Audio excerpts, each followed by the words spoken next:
Hi అండి, అందరికీ నమస్తే. ఈరోజు నేను పిల్లలకి పెద్దలకి ఎంతో బలమైన మినప సున్నుండలు చేస్తున్నానండి. దీనికోసం ముందుగా స్టవ్ ఆన్ చేసుకొని ఒక ప్యాన్ పెట్టుకోవాలి. ఇందులోకి 1 కప్పు మినపప్పు వేసుకొని ఫ్రై చేసుకోవాలండి. నేను ఇక్కడ పొట్టు మినపప్పు వేసుకున్నానండి. మామూలుగా మీరు మినపగుండ్లనైనా వేసుకొని ఫ్రై చేసుకోవచ్చు. స్టవ్ని మీడియంలో పెట్టుకొని కలుపుకుంటూ పప్పు అన్నది బాగా వేయించుకోవాలి.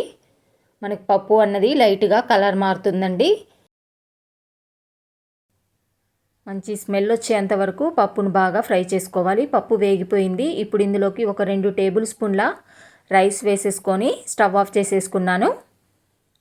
మొత్తం కూడా చల్లబడిపోయాక ఈ విధంగా ఒక మిక్సీలోకి వేసుకొని ఇందులో 2-3 ఇలాచీలు వేసుకొని మెత్తగా మిక్సీ పట్టేసుకోవాలి. వీలైనంత మెత్తగా దీన్ని పౌడర్లా గ్రైండ్ చేసేసుకోవాలి. ఈ విధంగా మెత్తగా మిక్సీ పట్టేసుకొని దీన్ని ఒక ప్లేట్లోకి వేసేసుకొని నేను మిగిలిన పప్పును కూడా మిక్సీలోకి వేసుకొని మిక్సీ పట్టుకుంటున్నాను. ఈ విధంగా మిక్సీ పట్టేసుకొని ఇప్పుడు ఇందులోకి 1 కప్పు బెల్లం వేసుకుంటున్నానండి. 1 కప్పు మినపప్పుకి 1 కప్పు బెల్లం వేసుకొని మనం ఈ విధంగా పౌడర్లో వేసుకొని మిక్సీ పట్టుకుంటే మొత్తం కూడా బాగా కలుస్తుంది. ఇదంతా కూడా ఒక గిన్నెలోకి వేసేసుకొని దీంట్లోకి 1/4 కప్పు నెయ్యిని వేసుకొని మొత్తం కూడా కలుపుకున్నానండి. ఆ నెయ్యి వేసుకునే వీడియో అన్నది మిస్ అయిపోయింది. కరిగించుకొని నెయ్యిని వేసుకొని లడ్డుల్లా చేసేసుకోవాలండి. నేనైతే 1/4 కప్పు నెయ్యి కూడా ఒకేసారి వేసుకొని మొత్తం కలుపుకున్నాను. మీరు కావాలనుకుంటే కొంచెం కొంచెం నెయ్యిని యాడ్ చేసుకుంటూ కూడా లడ్డూలా చేసుకోవచ్చండి.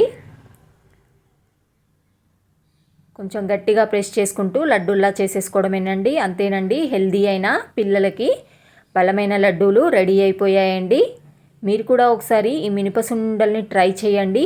ఈ వీడియో మీకు నచ్చినట్టయితే లైక్ చేయండి. నా ఛానల్ని సబ్స్క్రైబ్ చేసుకోండి. Thank you for watching our videos అండి. బాయ్ అండి.